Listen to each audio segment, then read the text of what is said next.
Assalamualaikum warahmatullahi wabarakatuh. Kembali lagi bersama saya Nabil di podcast Pentagon, satu kiblat banyak suara. Kita di episode terakhir ini akan membahas isu yang paling hangat dan terbaru dari OIC yang cerita dramanya lagi panas banget sepertinya. Mari kita langsung lanjut ke podcastnya saja.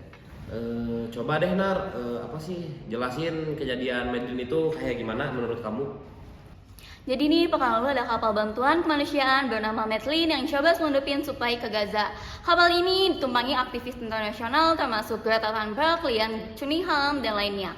Pas di laut internasional, kapal ini diserbu oleh pasukan Israel, penumpangnya ditahan, dan barang bantuannya dirampas.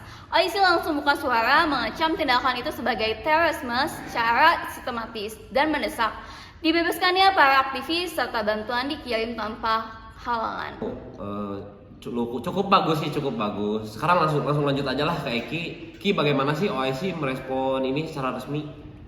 Nah, jadi gini, Sep, OIC itu dia tuh kayak ngutuk banget serangan ini loh. Jadi bilang itu tuh bener-bener pelanggaran terhadap hukum internasional dan melawan hak kemanusiaan. Mereka juga ngedesak keselamatan awak kapal, kebebasan pergi pulang, dan akses bantuan tanpa hambatan ke Gaza gitu.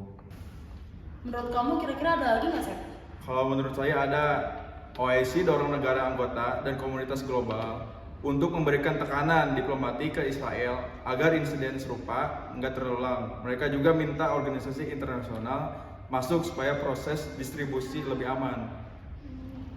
Aku nambahin juga ya, jadi selain kritik keras ini, OIC juga ngajak aksi nyata, yaitu advokasi, dukungan logistik, dan mungkin rencana patroli maritim bersama. Ini sinyal kalau OIC mulai bergerak dari retorika ke tindakan, meski masih butuh banyak langkah secara konkret. Wah, menarik juga ya penjelasan dari kalian bertiga. Sekarang gimana sih Nar menurut kamu? Apakah ini tanda perubahan pola OIC dan isu gajah? Ada potensi perubahan sih, OIC kayak lebih tajam dan lebih vokal dibanding sebelumnya. Kalau sosok publik terkenal dari insiden langsung di laut bikin perhatian dunia melonjak dan OIC nggak bisa diam. Bener Nar, tapi sekali lagi jangan cuma suara keras tapi juga laku nyata. Apakah OIC bakal ngasih sanksi atau bentuk bantuan konkret? Nanti kita tunggu aja. Hambatan terbesar tetap sama, negara anggota OIC masih beragam kepentingan politik dan hubungan bilateral. Buat tekan Israel, perlu solidaritas yang nyambung, itu masih tantangan.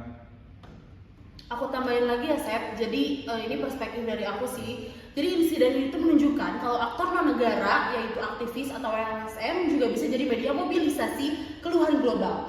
OIC bisa plus poin kalau bisa ajak mereka bikin sinergi multilevel gitu sih, Sep. Kalau kalian semua jadi anggota OIC, apakah yang akan kalian lakuin ke depannya?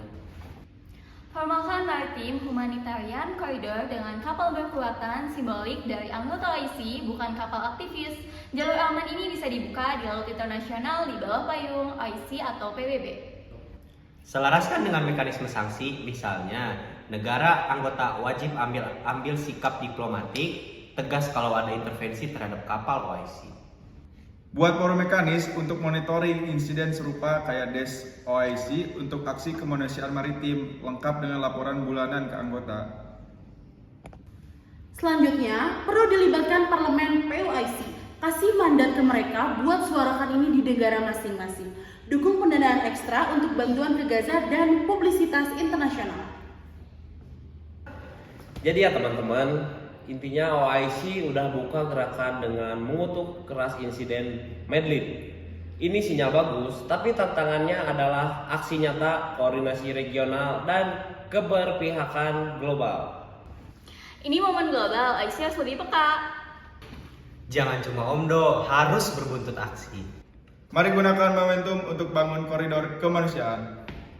Parlemen OIC bisa jadi katalis. Ikut tekanan negara anggota.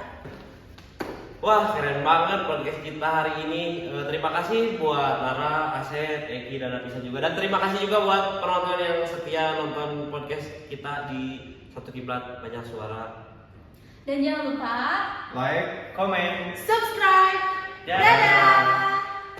Nah, I'm an icon, man. And my girl about a 10. I should fuck her in the Benz.